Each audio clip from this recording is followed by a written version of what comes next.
দোকানে ডিমের চপ আমি অনেকবারই খেয়েছি, কিন্তু কেন জানি না আমার একদমই পোষায় না। আর কয়েকদিন ধরে আমার ফিডে শুধু ডিমের চপের ভিডিওই আসছিল। শেষমেশ আমি ভাবলাম আজ নিজেই বাড়িতে বানিয়ে দেখি কেমন হয়। হাই, আমি প্রিয়া। আজকের দিনটাই শুরু হয়েছে 1 কাপ আদা এলাচ দেওয়া গরম চা দিয়ে। সকাল থেকে মাথাটা একটু ব্যথা করছিল, তাই চায়ের সঙ্গে একটা বন খেয়ে নিলাম। এর একটু পরই আমার একটা পার্সেল এসে গেল, সেটা নিতে বেরিয়ে গিয়েছিলাম। কি অর্ডার করেছি সেটা ভিডিও শেষেই দেখাবো, তাই ভিডিওটা একদম স্কিপ করবে না।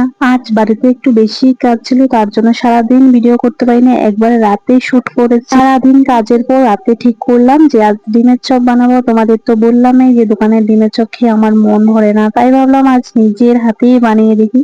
এইদিকে আমার বোন অনেকদিন ধরে চিকেন চাউমিন বানানোর প্ল্যান করছিল, তাই বাবাকে চিকেন আনতে বলছিল। বাবা চিকেন নিয়ে আসার পর সবটা তো আর চাউমিনে দেওয়া যায় না, তাই মা কিছুটা দিয়ে চিকেন কারি বানিয়ে নিয়েছে। আর বাড়িতে এই চাল কুমড়টা ছিল, এই চাল কুমড়টা দিয়ে আজকে চিকেন কারিটা বানাবে। আর এইদিকে আমি শুরু করে দিলাম আমার ডিমের চপ বানানোর প্রস্তুতি। আলু কেটে সেদ্ধ করে নিলাম, তারপর ডিম সেদ্ধ করে রাখলাম। আর আর মজার ব্যাপার বলবো না কষ্টের ব্যাপার বলবো বুঝতেই পারছি না। 3টা ডিম ছিল বাড়িতে, কিন্তু এই গরমে একটা ডিম নষ্টই বের হলো। তারপর শুকনো মরিচ যেখানে ভেজে নিলাম ভালোভাবে, আর পেঁয়াজ কুচি করে নিয়েছি বেরেস্তা বানানোর জন্য। আলুর সঙ্গে সব মশলা মিশিয়ে ডিমের চারপাশে কোটিং করে সুন্দর করে চপের শেপ করে নিলাম।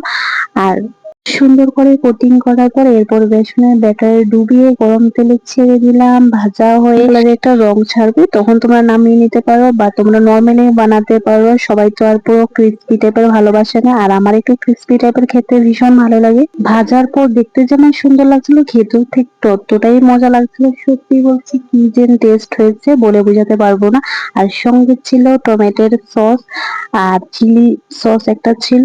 আমি চিলি সস আর সোয়া সস আর সাথে ভিনেগার এটা কম্বো অফারে পেয়েছি, তোমরাও চলে অর্ডার করতে পারো। এটা নিতে তোমরা যদি ডিম চপ খেতে ভালোবাসো তাহলে একবার বাড়িতে ট্রাই করে দেখো। আমার তো বেশ দারুণই লেগেছে। তো অনেক তো রচিয়ে ফেললাম ডিম চপ বানানোর ইতিহাস। আর এখানে বোন চিকেন চাউমিন বানিয়ে নিয়ে এসেছিল, আর অনেক টেস্ট হয়েছে। চিকেন এত বেশি দিয়েছিল যেন চাউমিনের সাথে সাথে মুখে পড়ছিল।